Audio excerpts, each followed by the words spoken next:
talking about, oh heavens, what does that mean? Recording in progress. Okay. Sorry, Ray, I should have warned you. It does that when I hit the record button. Tell me when I should go. You're good to go. Okay, great.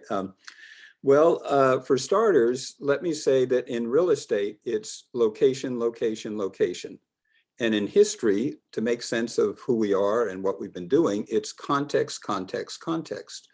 And so throughout this narrative, I'm going to be taking my own individual experience and placing it in historical context. And as an example, right this moment, this is really weird, talking on Zoom. I've spoken to the Historical Society a few times and look out at people and the faces, and you said hello to people in the lobby and everything, and this is beyond strange. But that's the historical context of where we are. My life is, well, actually, let me say too that through all my work here and also with the American Revolution work, I've made a point of exploring issues and times and history through a plethora of individual lives. And so that's, to me, that's personalizing history is important. And also, if you're telling a story of a personal life, you need to contextualize it. And that's what I'm going to be doing right now. For instance, on the day I was born, 1943, April 19th, in the German SS raided the Warsaw Ghetto. Also on the day I was born, the second chamber of Auschwitz was opened. And these are relevant to me because my grandfather came from Warsaw, or from Poland, not right in Warsaw. And my grandmother, maternal grandmother, came from Germany. And in fact, and I could have been there, but I wasn't. Okay, why wasn't I? Because my grandfather, to escape the Tsar's army, he hid in a hay wagon crossing the border, and the border guard stabbed his pitchfork into the hay and missed him. So that's a point of historical context and fortuitous good luck for me. Now, also my grandmother, meanwhile, so then he goes to London and the slums there, and then the Lower East Side, and 2 generations here I am. And then my grandmother, she bought, there were 13 kids and she was the oldest daughter. So she helped her 8 sisters come over to the United States, and they made it. But not all the brothers made it. And sure enough, one of her brothers and his family, including 2 of my second cousins, perished in Auschwitz. But I wasn't there. I was born here in a New York hospital, fully sanitized, with people dressed all in white, ready to take care of anything that might go amiss. So there's your first point of historical context. I grew up in New York, first in Greenwich Village, and my only memory of political life before I was 7 was what people were saying in my progressive nursery school. I was a graduate of, by the way, a proud graduate of Bank Street Nursery School, progressive school in New York. And so what I remember from political life then is Dewey Chop Suey, the election in 1948. So that's my introduction to politics. But then we move out to the suburbs for the schools and to get out of the city. And things are different in the suburbs. As a matter of fact, my next memory is of the 1962 the election of 1962, and 1952, Eisenhower and Stevenson. And so it's no longer Dewey Chop Suey, it's whistle while you work, Adlai is a jerk, Eisenhower has more power, don't vote for the jerk. In other words, it's flipped on its head, historical context. There I am in the suburbs. One thing I noted in the suburbs is at the train station. In the train station in the morning, you would see these great army of men, all men, dressed in suits with their briefcases on one side of the train track, waiting to go to New York City. And then on the other side, a train would come along and out would pour this whole army of African-American women out onto the station and then dissipate into their various homes that they were going to clean and take care of people for. And so there's a moment of historical context of life in the suburbs in that time. Another point of historical context, now we're in the 1950s, is of course the air raids, and we all remember that time and kind of the fear that there was then. And this fast forward here a little historical context again. When I go to high school, I actually engaged in my first act of personal civil disobedience, quite unplanned, when we have an air raid drill and everybody goes under their desk, and I protest. I say, this is ridiculous. You know, what are we doing here? Why are we crawling under our desk for a nuclear bomb? This makes no sense.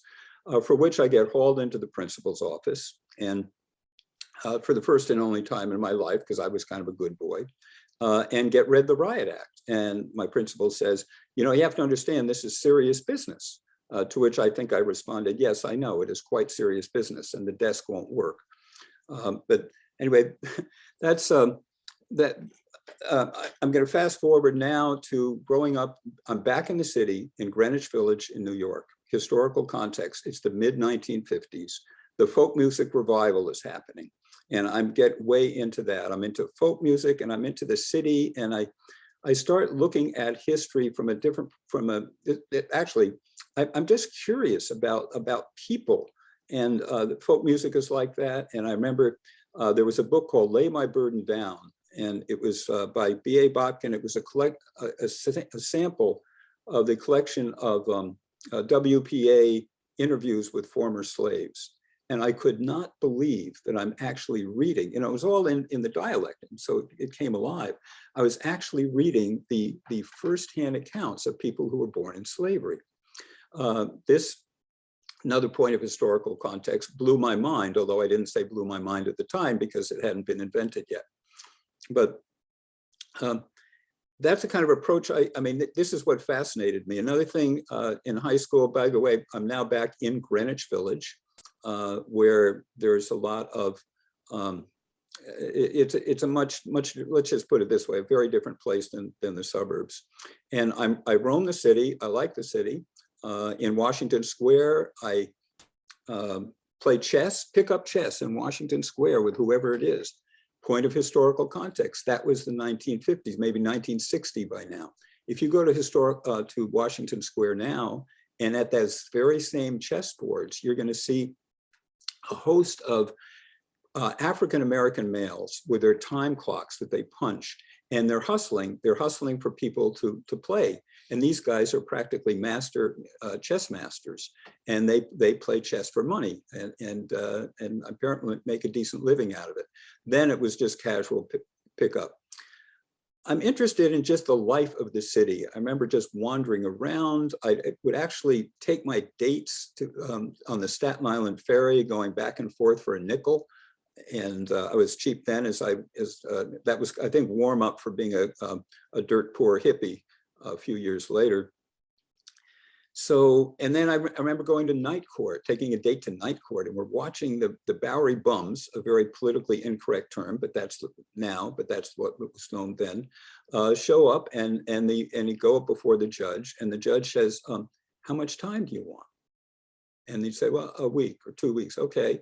And basically what was happening is it was, you'd go, if you wanted shelter, you'd get picked up and the judge would give you time in jail.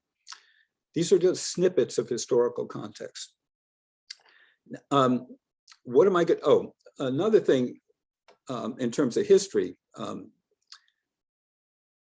In New York, for a term paper, I go to examine the North Carolina colonial records in the New York Public Library. And that's just so amazing. It was a paper assigned. I chose, for some reason, that's what I chose. I wanted to know why people in revolutionary times favored independence in the Piedmont of North Carolina. I don't know how I chose that, but I just was looking at these original documents, you know, that people had written way back then. And then I'd go to the newspaper room and turn the old papers. the sum total of all this is I'm just kind of like searching around, like what's happening here? What's happening in this world that I live in? I get very affected at that time by Pete Seeger and Leadbelly, the folk music. Pete Seeger, Songs of a Spanish Civil War and the Talking Union. And I had this kind of like yearning, well, this is the 50s, well, is there a cause worth fighting for, like dying for, like the Spanish Civil War veterans of the Abraham Lincoln Brigade, or the great labor struggles of the 30s. And so I'm listening to Pete Seeger, and which side are you on, boys? Which side are you on? My daddy was a miner, and I'm a miner's son. I'll stick with the Union till every battle's won. Which side are you on? Which side are you on? You get the idea. Well, I am no miner's son. I'm this New York kid, middle-class New York kid. But there was this kind of a yearning for just like people, what's going on? I did not take the normal route from my prep school, which is go to an Eastern college. I did go to Reed College. It was far away, farthest I could get away on the Pacific coast. And the day after high school, I have a pack on my back heading west. And more historical context. Well, there's a lot of adventures I have, but here's a fun one. I'm hitchhiking, basically hitchhiking, and then and hitching a train toward the end. And I go to Rapid City, and then what was it, Deadwood, South Carolina. In Deadwood, South Carolina, there's this thunderstorm, and the sheriff there says, hey, you guys want a place to sleep? You can come in jail. So he offers us the jail, this really nice, friendly sheriff, and we sleep in there. Historical context, that was then. Now, Deadwood has a zillion casinos. Then it was just a genuinely funky place. And now they've glamorized the funkiness, and it's this destination casino place, and just a hop, skip, and a jump from Sturgis, the famous Sturgis, COVID spreaders of a year ago. So that, again, historical context then and now. I get out to Reed College and get in. Go to school, and then after my freshman year, there's this program that I learned about. It's called the National Student Association is putting together a summer project in North Carolina. Historical context, 1962. If you think about what happened in the freedom rides and the sit-ins, it started in 1960, and I'm in school in 1961, and by now it's spring of 1962, and they want 15 people from students. It's National Student Association, East, West, North, South, Black, White, etc., to go to Raleigh, North Carolina, to register Black voters, not Black voters. That's not, as a matter of fact, Black was not good. It was Negro voters. Now, you don't say Negro now, again, historical context, but I'll use the current term, Black voters, register them to vote, and also to tutor kids from Black schools who were going to integrated schools, and the Black schools had been inferior, so they needed some tutoring. So I get involved in that project, and that was a total mind opener. A lot of the people in the project who were kind of putting it on were more radical, actually, than the National Student Association. They were from SNCC, the Student Nonviolent Coordinating Committee, which had actually been formed in 1960, 2 years ago, right there in Raleigh, North Carolina, at the where we were. And so we get involved in that, and we register actually 1,641 new Black voters in Raleigh that summer, the 15 of us working with local people, of course. And I like to think that historical context, again, half a century later, we're now in 2008, and Obama carries North Carolina by 12,000 votes. And I felt, well, that 1,641 with compounded interest or whatever, that did some good.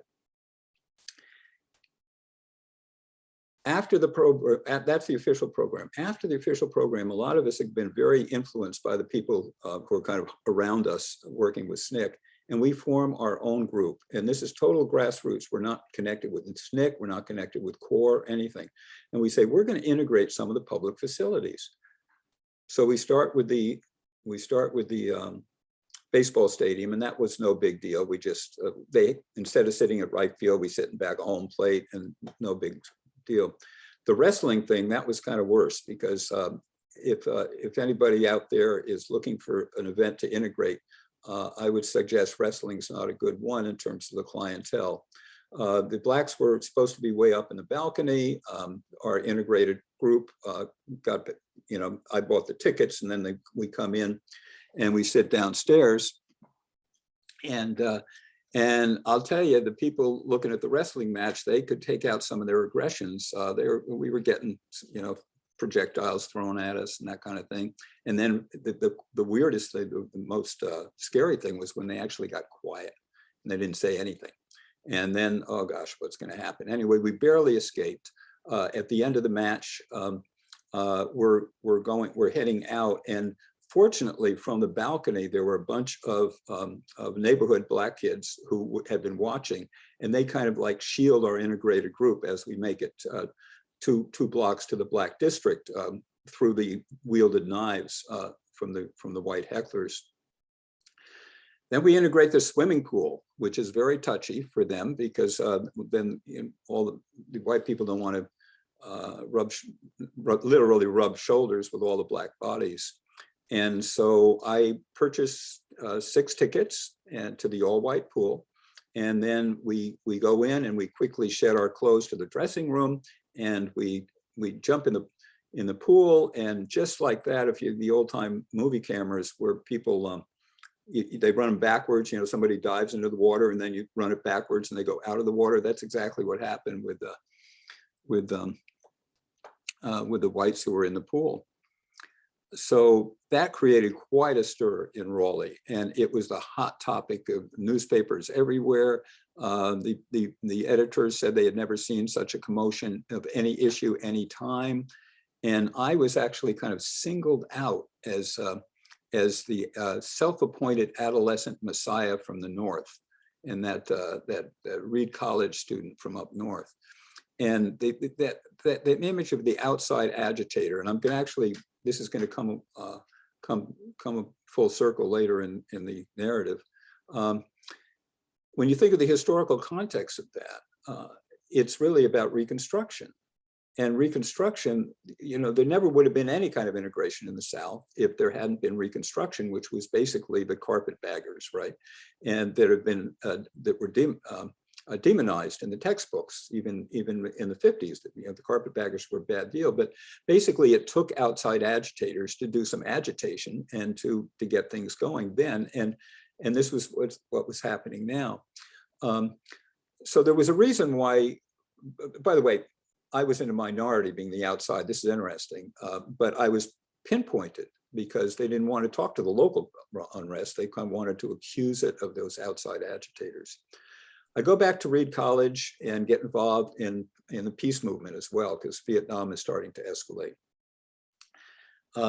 2 summers later, I'm back down in Mississippi for the freedom movement, for the Mississippi Freedom Summer. And the first day I arrived, some of you might have heard this story because I think I told it a couple of years ago at a historical society event. But I arrived with my friend Fred Wynyard, who's Oriental descent. And we have a station wagon full of clothes, and it's an old Nash Rambler. And the Nash American Motors, we got it it was my first car because I could camp in it. And it had 0 automatic transmission and 0 get up and go, which is going to figure here in a minute. And we show up at the COFO office, Committee of Federated Organizations. That was SNCC, CORE, and AACP, who were all putting on Mississippi Freedom Summer. And of course, our idea there, for those not aware of this, we were registering voters, because by this time, people realized that integration of public facilities wasn't really the issue. The gut issue was, where's the power? We got to get the vote. That's really what was happening. So that's what this was all about, the Mississippi Freedom Democratic Summer. Freedom Party, and we were actually registering people for the Freedom Democratic Party, and they would show up at the Democratic Convention in '64 and try to unseat the segregationist Eastland and Stennis, Mississippi delegation. So we show up at the office and they say, well, tell you what, why don't you take this carload of clothes out to Ruralville and give them to Fannie Lou Hamer. There's a woman there named Fannie Lou Hamer. And give them the clothes, and then, you know, we'll take it from there. She'll put you up and see what happens. And at the last minute, two guys, they hop in the car. They say, oh, wait, these two SNCC field secretaries hop in. And it was Charlie Cobb and Stokely Carmichael. So they hop in the car and we head on out to Ruralville to see Fannie Lou Hamer. And getting close out of Jackson, and now we're in the countryside, and we're going along, and all of a sudden we, I don't know why, but Charlie and Stokely hit the ground. They were in the back seat, and Stokely starts just hurling invectives at me. Why do they send us these greenhorns, and this car isn't any good? And this, he was just furious. And I don't know what's going on. So I pull up, we're coming to a corner, and I pull up at the stoplight, and then we go. After that, we proceed through the stoplight. What I realized, this was just, it was kind of like a one stoplight town. And at the one stoplight towns, where are the gas stations? They're at that stoplight. Who hangs out at the gas stations? All the locals, the local guys who just kind of hang out there. And the last thing that, if you're a SNCC field secretary, you want to be seen as stopping at a red light in an integrated car with a northern license plate with a bunch of yahoos right over there at the gas station. And this is like, this is rule number 101 for training for being in Mississippi, which apparently my summer in North Carolina had not prepared me for. So anyway, so Stokely was just furious, and Charlie not so much. I mean, he was angry too. And this is a point of historical context in my mind, because 2 years later, Stokely Carmichael actually comes out in favor. By now he's the head of SNCC, and he comes out in favor of Black Power. And Black Power says, hey, you white people, get out of this movement. You do your own thing. Your white people are the problem. We're, you know, go deal with your people. We'll take care of our people. And I'm sure he had a lot of other experiences, but somehow this experience of him getting stuck in the car, and almost, you know, those, fortunately there were no yahoos that chased us, but those guys got chased from many places, and they didn't like getting chased, Stokely and Charlie. But I might have had some little role in the advent of Black Power, quite inadvertently. We get to Fannie Lou Hamer's house, and she is so welcoming. Stokely says, I better answer the door. And so he does, and Fannie Lou Hamer shows up bearing a rifle. And so it's a good thing Stokely was there. Of course, she probably wouldn't have shot me, but anyway, it was better not to show up at her house, a white person. She had been run out of her house by white mobs just about a year before that. Fannie Lou Hamer, for those who don't know, she's the most marvelous woman I've ever met in my life.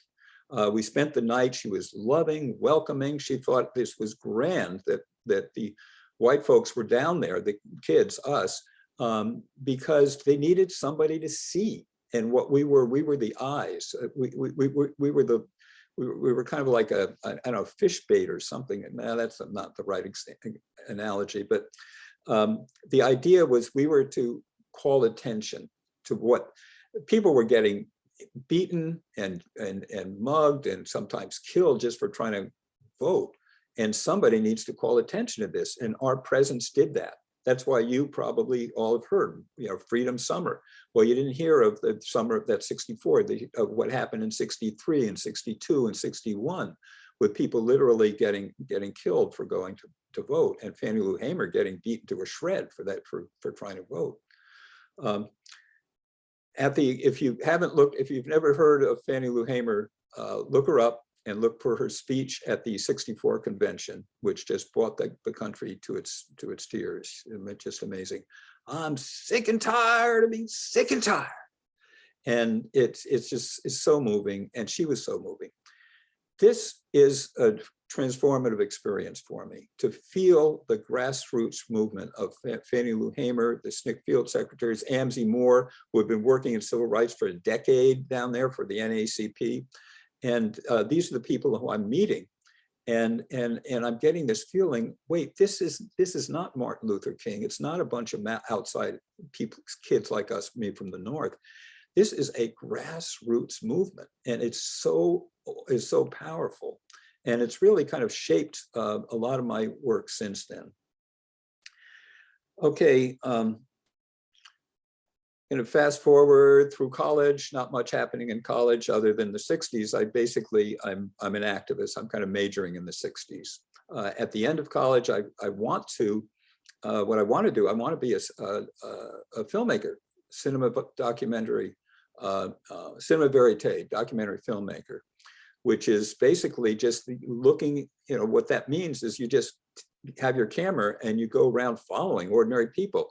You notice a theme here. A lot of this is grassroots, ordinary people, folk music, all this kind of thing. It's like I'm beginning to sense that history is really all about ordinary people, and then political history about movements, the union movement, civil rights movement, peace movement. And now I have standing in the peace movement in a way that I didn't with civil rights, because I am one of those guys who is going to get sent to Vietnam and get drafted. And if I can't kill enough Viet Cong, I'll get killed myself. And so I'm no longer an outside agitator in that movement. I have skin in the game. I'm a stakeholder in that game, in the peace movement. Very involved in that. I want to make films about ordinary people. I have to shelve that career when the reality hits that in those days, film, here's again, point of historical context. It wasn't digital, it was all hard celluloid. And it cost, basically regular documentary was about 20-to-1 shooting ratio. You shoot 20 feet for 1 foot of film. In cinema verite, the rule of thumb was 100 feet. And this is hard film. And who's going to pay for all this? I mean, I didn't have a business model. So anyway, I had to shelve that also because I was going to go to UCLA Film School. I spent 3 days in LA and I shelved that pretty quick. I couldn't see the sun for 3 beautiful days. All it was putrid fog. And so I'm out of there. I actually go before I go back to Portland and become a full-time activist. Meantime, one other event, it was called the Assembly of Unrepresented People. And we show up in Washington, DC in the summer of actually on Hiroshima and Nagasaki, August 6th through 9th of 1965. And our point, this was the first time that the civil rights and the peace movement literally joined forces for one event. And Robert Moses was there, Stoughton Lind, a lot of the big names from the two movements. And anyway, and so our idea was we were going to take our declaration from unrepresented people, because we didn't feel we were represented, is that the freedom struggle in the United States, contrast that with supposedly we're fighting for freedom in Vietnam, and it was such a disjoint. We were uniting the movements. We were going to take this declaration and read it on the Hoyles. We were going to go inside Chamber of Commerce and make our declaration right there. So basically, we are assembling on the Capitol. Historical context. When was the most recent time that you saw people assemble on the Capitol? January 6th, quite recently. Historical context. Then a bunch of pacifists, we go to there, of course we get turned away, we sit down on the steps, we read our assembly, we get hauled off in the paddy wagons to jail, peacefully. Compare that with this, assault on the Capitol. So there's a contrast for you right there. I wind up basically being a full-time activist in Portland, and I get into, through my friend Rondell Snodgrass, who were kind of fellow activists at that point, who some of you might know because he became very involved in the land conservation here in Humboldt. He was a teacher, and he says, well, this is great. I can teach social studies and talk about all this stuff. So I became a teacher. And my first gig was, I got my training By the way, in those days, you could get your training, the government would have all kinds of programs, so you didn't have to pay for your education. I got my training and I went to this private school in San Francisco, the urban school, and where I could pretty much teach anything I wanted, and it was great. So I taught things like one course was called Tribes, and it was kind of like popular anthropology, the Forrest Turnbull, The Pygmies, and Jan Uhr's The Gypsy Book, and Tom Wolfe's a great amusing essays on American subcultures. At the urban school, I meet these people who are connected with the Zen Center, historical context. Again, the San Francisco Zen Center. Alan Watts has just returned about 10 years earlier from the East, bearing basically bringing Zen to California. And now there's a Zen Center. And the Zen Center, they're hooked up with this fellow named Harry Roberts. And Harry Roberts was, he grew up on the Yurok Indian Reservation, basically, at the mouth of the Klamath in Requa. But Harry Roberts wasn't an Indian. Here's a point of historical reference. He looks like an Irishman, and his father worked in the fisheries, and his mother taught, but he lived there. And there was this guy, Robert Spot, who was the adopted son of Captain Spot, one of the great Yurok headmen. Robert Spot was the chief informant for Kroeber's Handbook of the California Indians. And the first 2 or 3 chapters are all about the Yurok. And that's basically all this stuff from Robert Spot. Harry Roberts, this Irishman guy, he basically learned men's medicine from Robert Spot directly. And why did he do it? Historical context. That we're talking about the early 20th century, like the teens and around 1920. And no young native people wanted to learn the native ways. That wasn't what was happening then. And so Robert Spot wants to transmit all this knowledge, and he transmits it to Harry Roberts, this guy who it transforms his life. And now through this kind of connection with the Zen Center, Harry has all these disciples like myself who are learning about Yurok ways, Yurok culture, and in particular, the very nitty gritty, how the Yurok people and the native Northwest California people lived on the land. This is relevant to me because at urban school, I meet a fellow who was just building a cabin up in Whale Gulch in the hinterlands of Northern California, which takes 7 hours at that point to get to, the last hour of which is on a dirt road. And if anybody's ever been to Whale Gulch, it's south of Shelter Cove on the Lost Coast, those big bluffs south of Shelter Cove. On the other side of that bluff is Whale Gulch. And so I wind up in Whale Gulch. I wind up settling there. And now we're in 1968 when I first come up. So I've been here for over half a century. And suddenly this is a new world. And I'm sort of deeply involved in everything Harry taught me. And I start applying it to my new life here.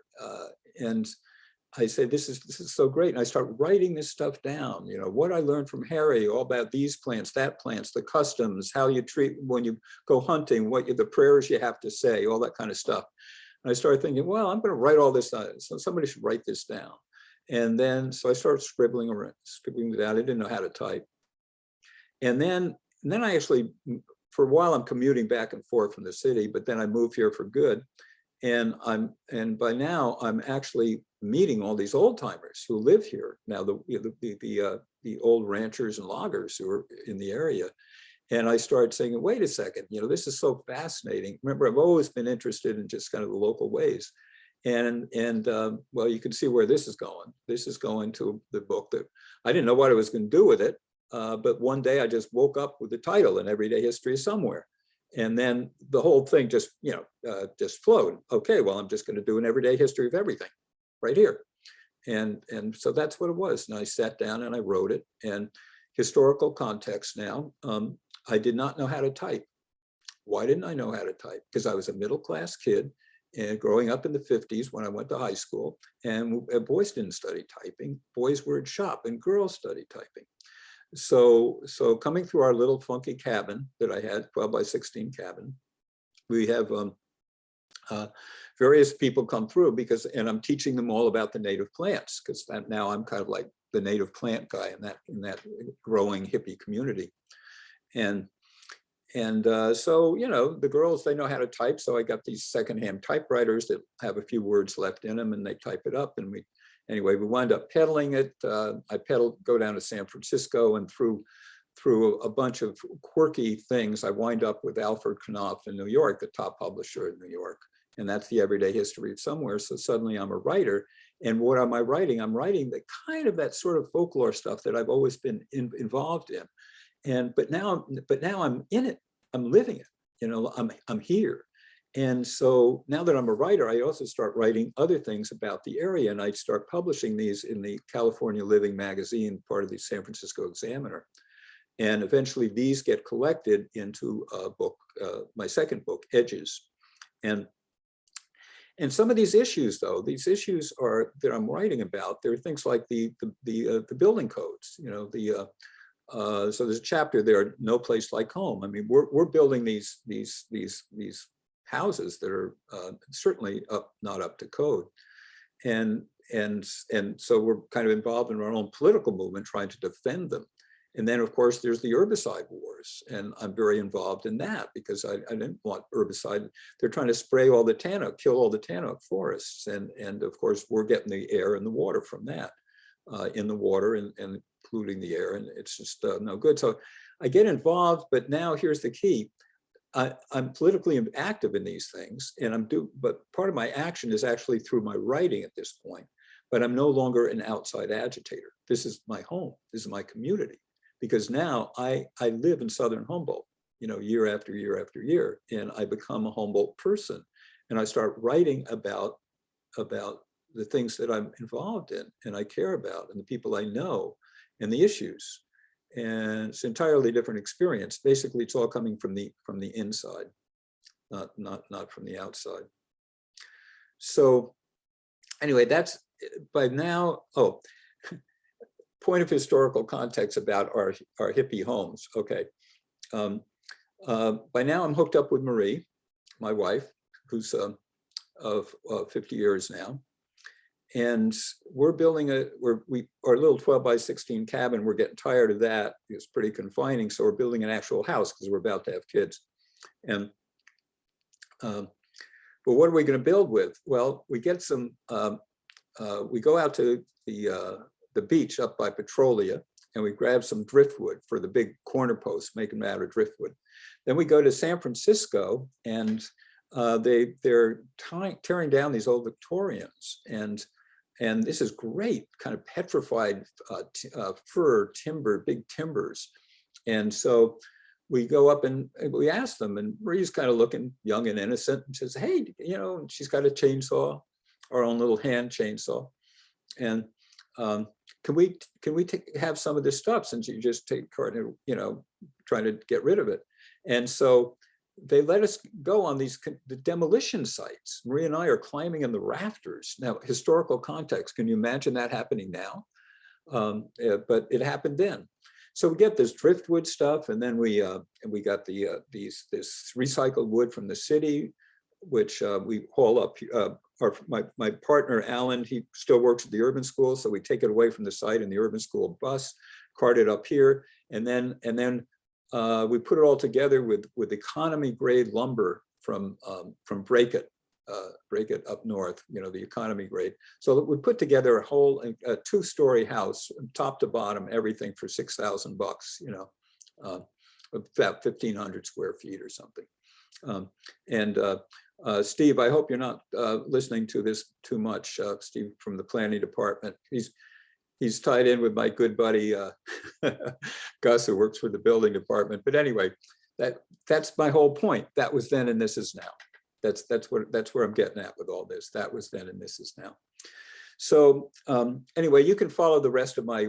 Most people here are somewhat familiar with the rest of my work there. The tree talk. I apply that same technique of interviewing people and getting the ground. It's ground up, you know, it's like the movement was ground up. And so my history is ground up. It's based on individual people, individual experiences.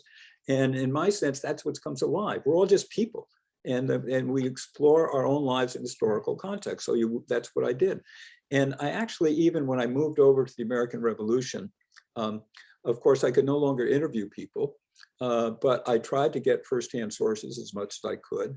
And fortunately, when I first entered the field of the American Revolution, that's a whole other story about, I was kind of interested in critical thinking, and I had an idea, and I tried it out on the American Revolution, and it didn't really work for that idea. But by then I was in the revolution. And by this point, the history of the American Revolution had changed since I had been in school. Why? Because there were all sorts of other historians who had been in the movement like myself, who were starting to look at the revolution differently, from involve more people, more different populations, and seeing it more as grassroots movements and that kind of individual experiences.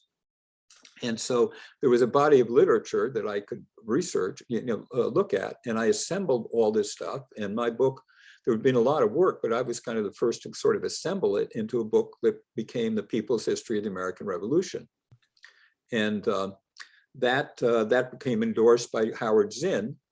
And then because of that, it kind of made a big deal and made a big splash and was very successful. And historical, I'm going to give you a little, for the people who know Howard Zinn, know about him. He's a radical historian whose People History of the United States is still kind of it's both cherished and despised in American culture, because it was really the dark underbelly of American history. But people think of him as a radical, as this totally gung-ho radical, and I got to know Howard quite well. And he was the sweetest, most confirmed pacifist you'd ever seen. Why? Historical context. He was just floored, blown away, destroyed by the idea. He was a bomber in World War II, and he was dropping bombs. He was dropping bombs on right at the end of the war. The end of the war, he was dropping bombs on villages that, like, why? And people just destroying. He was so overwhelmed by that he just, that's what propelled him, is his very deep kind of pacifism and his concern for ordinary people. Going forward, a lot of my revolution books, again, we could put them in historical context, and including the way we tell stories. And in another one of my, probably my most enduring book, it was Founding Myths, because what I did there is I actually saw the storytelling process is history itself. It's the history of history. And we see this in Humboldt, actually. Actually, Steve was asking about the difference between Lynx Karanko and myself, and when I first got into this field. And the two peoples, one place. It's not like we had all that more documentation now, but since Eliot in 1881, to two peoples, one place, there's been a different kind of mindset, and we tell stories differently now. The way we tell stories is historical itself. That's historical itself.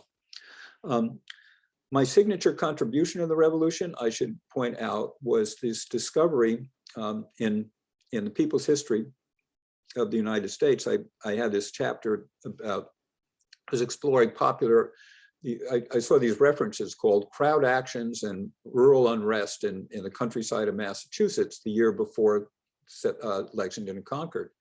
So I explored them and got into the primary documents instead of the secondary documents, and got the journals of what was happening and in the archives, and found out that was not just crowd action and rural unrest, that was the revolution, a full-scale grassroots revolution. Like I've told this story many times, a lot of you might know it, where, like, for instance, in Worcester County, half the adult male population of the entire sprawling county shows up one day to unseat British authority in Worcester County on September 6, 1774, the year before Lexington conquered. So it's an incredible story that I uncovered precisely because I was looking for grassroots involvement.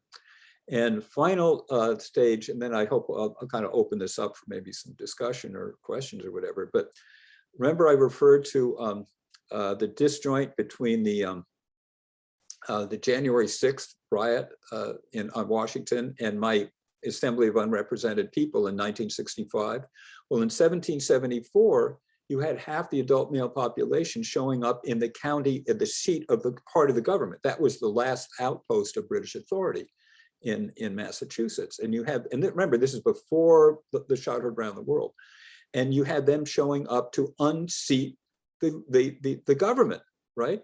So you have three, but look at the three different things. Mine was not violent. The other was very violent, but it was in the recent one, January 6th, it was a handful of people against a, basically trying to overturn a free election. And then the one that I'm talking about, it's people outraged by the fact that their constitution had been yanked away from them, which, by the way, in the telling of history is hardly ever noted. So it's the closing of Boston Harbor, but not the fact that the people had their constitution yanked away from them. So, and they're, so they're militiamen, they're armed, except their force was so overwhelming that at the last minute they said they should leave their arms at home. So they just pile them up at the outside of town before they walked in. But three very different events, all kind of challenging the seats of authority for very different perspectives and reasons. We could go on and on. I think you get my point. What is my point? My overall point is I'm a person. I am now an ordinary person. I live my life. I write about my life, my country, my community, and the people I met. What I'm doing now is I'm actually writing, compiling an oral history of Bob McKee, the fellow who sold me my land, and about 500 families of our Back to the Land movement in southern Humboldt, and actually in the well beyond county. So that's what I'm doing. I'm celebrating life, celebrating it through telling stories and the telling of history.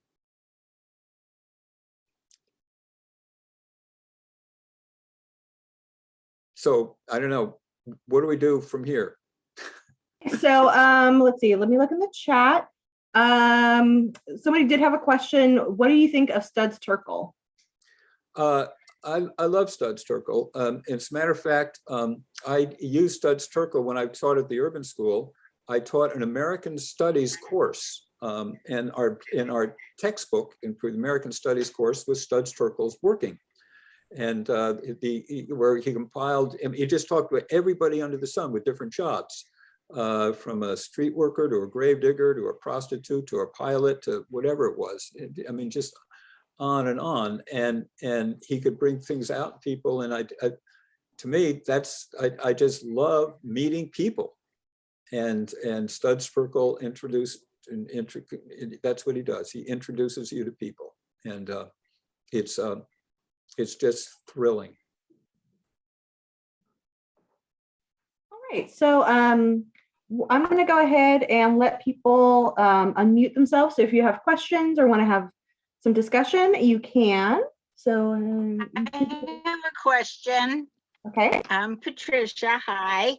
Is it true that one of the reasons George Washington's army won the Revolutionary War was because he mandated the smallpox vaccine for the troops? Well, when you mention reason, there's a lot of reasons for things, but certainly it certainly helped a whole lot to try to keep smallpox under control, because the disease, you see, you have to understand that the disease, armies are living in very close quarters. And so diseases are probably as big an enemy as the enemy is. And as a matter of fact, more people actually died from disease in the American Revolution than died in armed combat in America, more combatants. So anything that he could do, anything they could do. Now, the vaccination was not, Moderna and Pfizer, they weren't happening yet. Right. So, but they had a concept of, they had the vaccine concept of inoculation with a very small dose. And so whatever you could do to save people worked.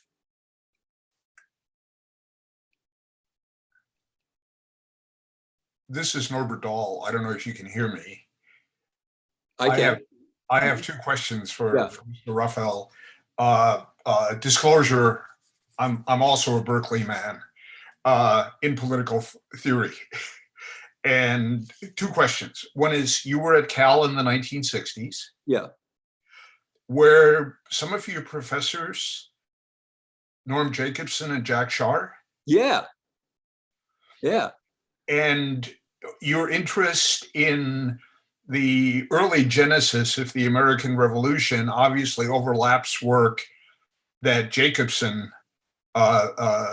in part published in the early 60s, dealing with his interpretation of the American Revolutionary period in a very alternative way to the standard American history. So my question to you, number one, is to what extent did your conceptualization of the method of writing history as an activist, as an active participant, reflect the teachings of people like Jacobson and Shar and maybe Jack Wolin and others who were on the faculty at that point?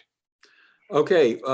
I was at Berkeley for 1 year, for getting my master's supposedly in philosophy, but I didn't take any philosophy courses. I took all political science courses, and my favorite teacher was Jacobson, and Good for you.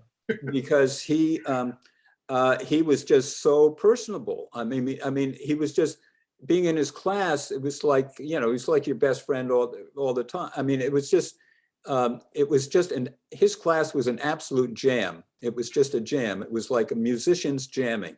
And he was a great, he would just bring it out in you.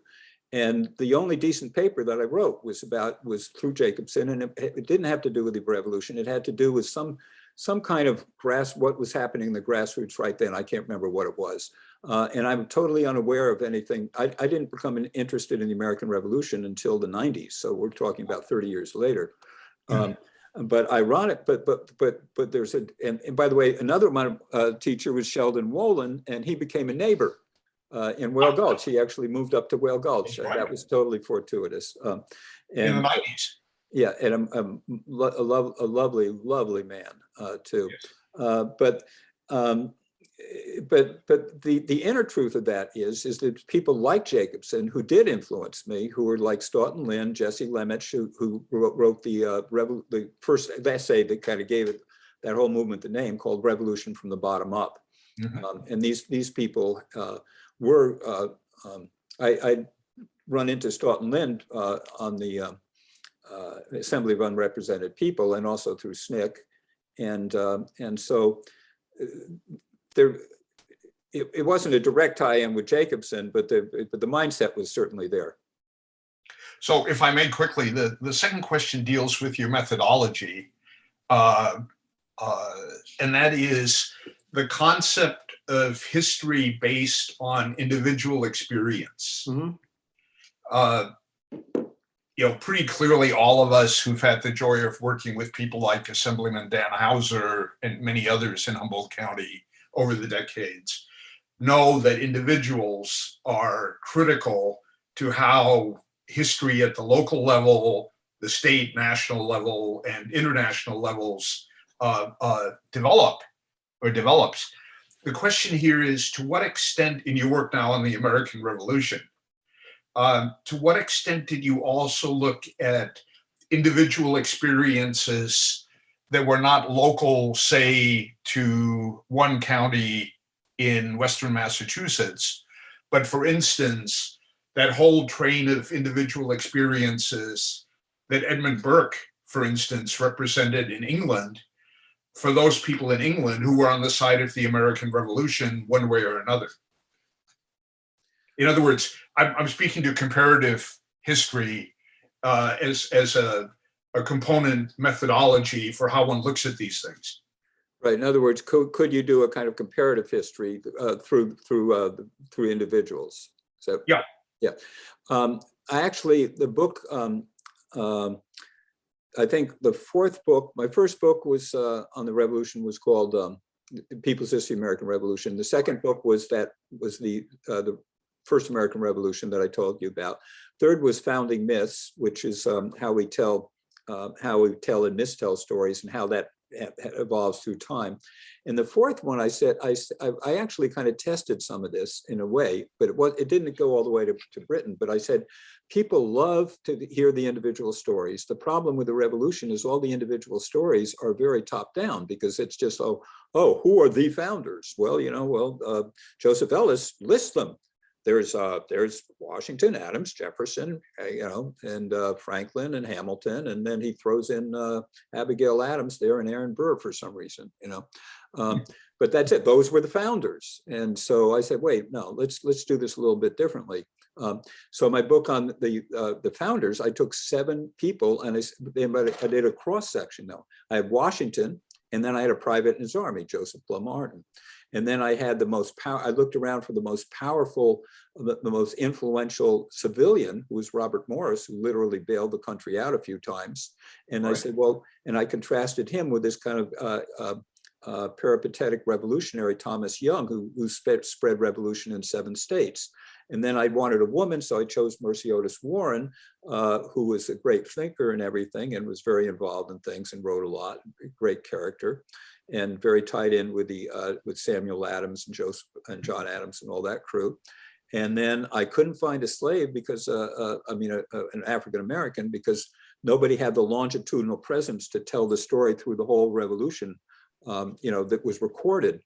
But I did find the biggest slave owner in South Carolina, who was a very influential character, and then his relationship with slavery, Henry Lawrence, and he was president of Congress, and then his son John was actually wanted to recruit slaves for the Patriot Army. So anyway, I kind of still could talk about slavery, and then I don't know, let's see. Oh, and then I had my common blacksmith from Worcester. So 7 characters, and I actually was able to tell a sweeping story, with every scene featured one or more of these characters.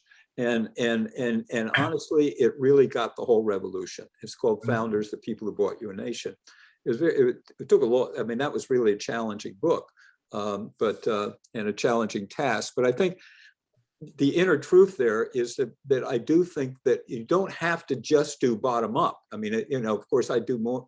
That was sort of what I was doing then because of the movement. But all of history can be told through interrelation. What is history? History is the interrelations of people, and by choosing individuals, you can just help give readers, more of a personal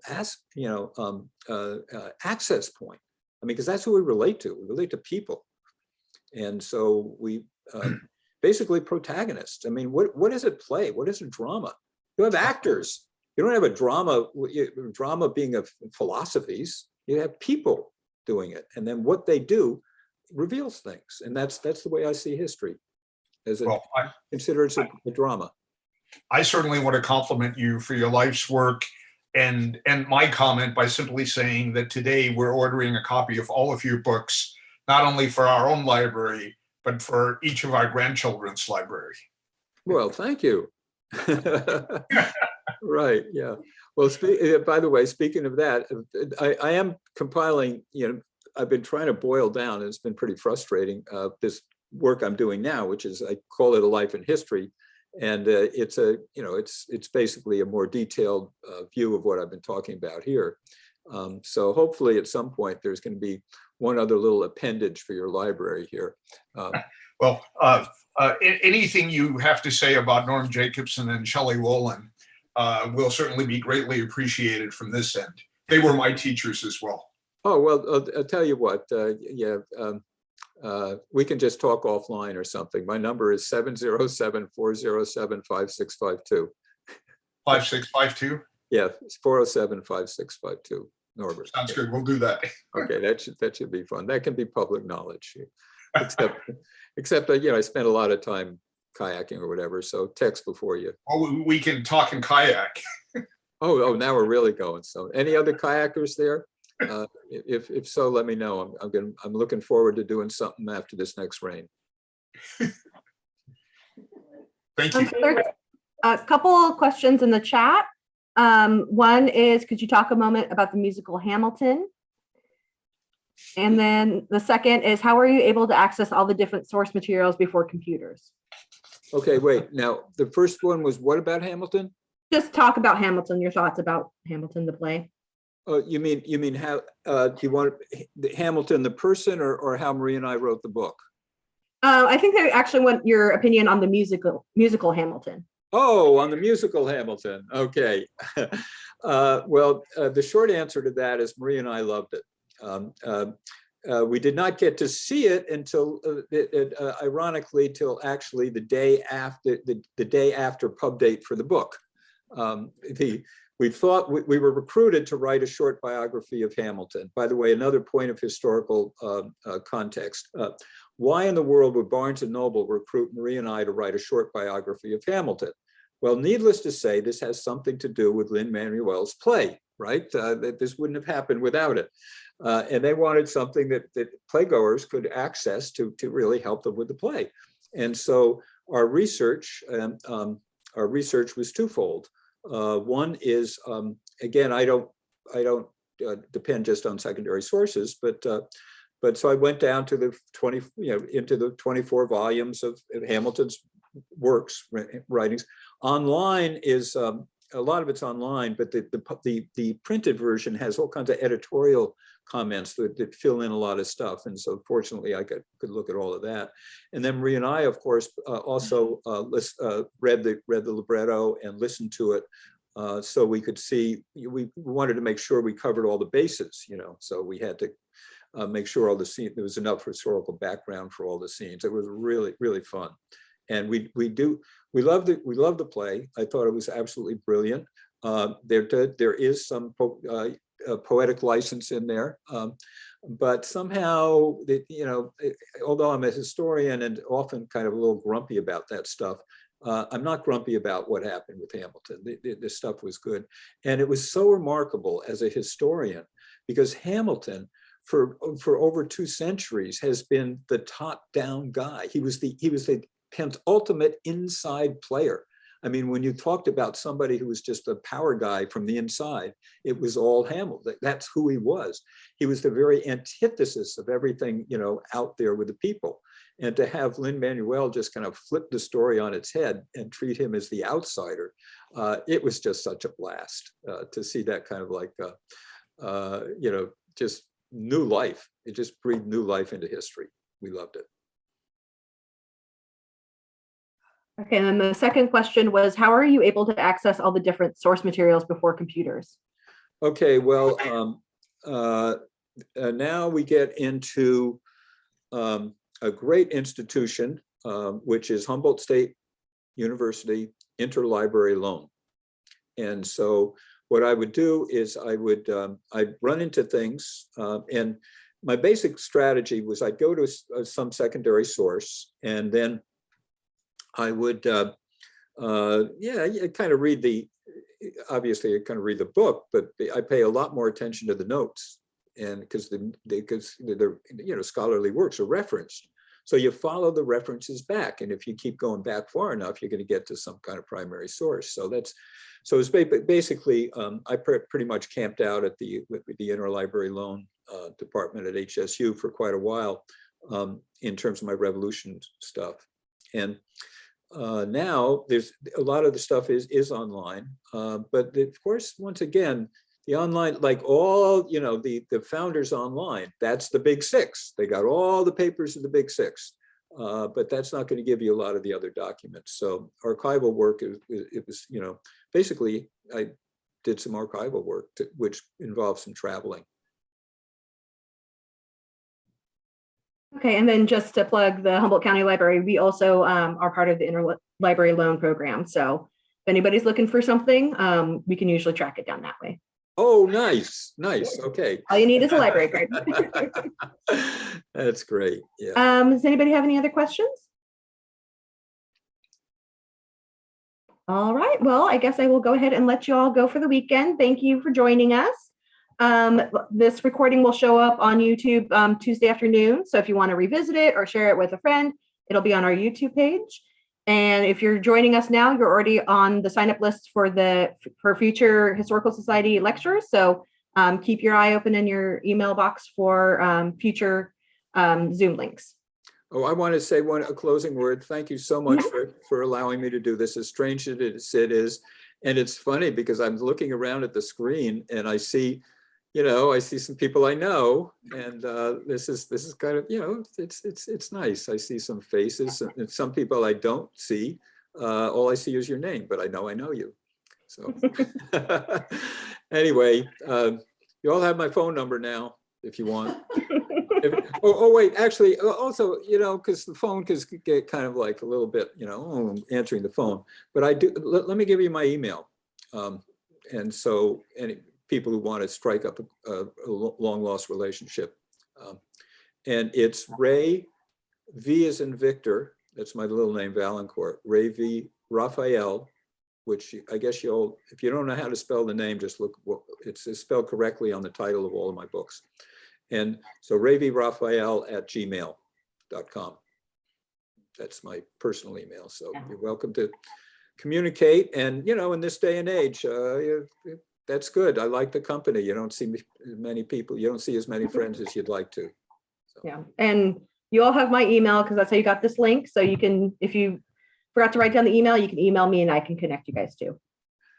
Okay. Well, I love community. I love small town. I mean, it's not small town. It's a big town. But anyway, I love being part of community. Oh, I do want to close with this. I wanted to, because this is important to know, which is of all the books I've done, and the Revolution one sort of went national and I got kind of big time. But by far the most fun, well, the first one was fun, Everyday History. I mean, that was just a blast. But of all the other books that I've done, the most fun was Two Peoples, One Place with the Historical Society. And why this was the most fun was because usually somebody asks, where do you find all this stuff? Well, I find all this stuff in the archives are lonely places. And if you're finding it on the computer is even a lonelier place than the archives. And so, but if you go to the Humboldt room at the HSU, or to go to the Historical Society, or go to the Humboldt room in the county library, you are with people such as Joan Berman, who I see, who's throwing material my way, and Edie Butler, who's throwing material my way, and Martina, who's throwing material my way, and Jerry Rhodey, and all these people are throwing material at me, and then we talk about it, and then and it was this great collaboration of energy. And putting that all together. And then, of course, my good friend Laura, who I see over there, put it all together. And Laura and I are now best buddies because we spent like umpteen hours trying to like piece the shambles of the physical thing that we inherited from somebody else together for this Two Peoples, One Place.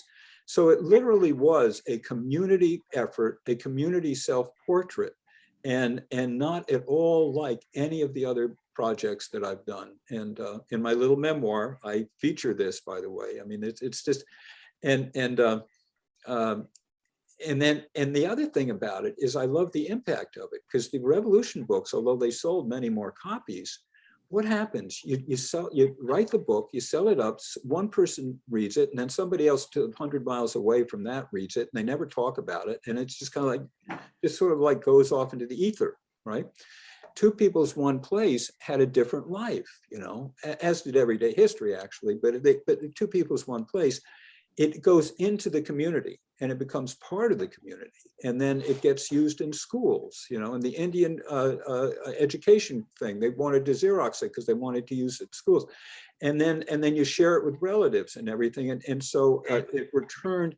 And Jerry Rhodey really summed this up. He says, it took a village to write it, and now the book has returned to the village to read it.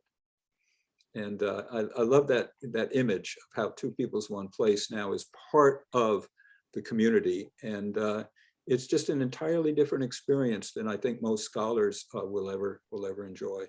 So thank you, Humboldt. All right, well, thank you everybody for joining us. Thank you, Ray. And everybody have a great weekend, and we'll see you next month.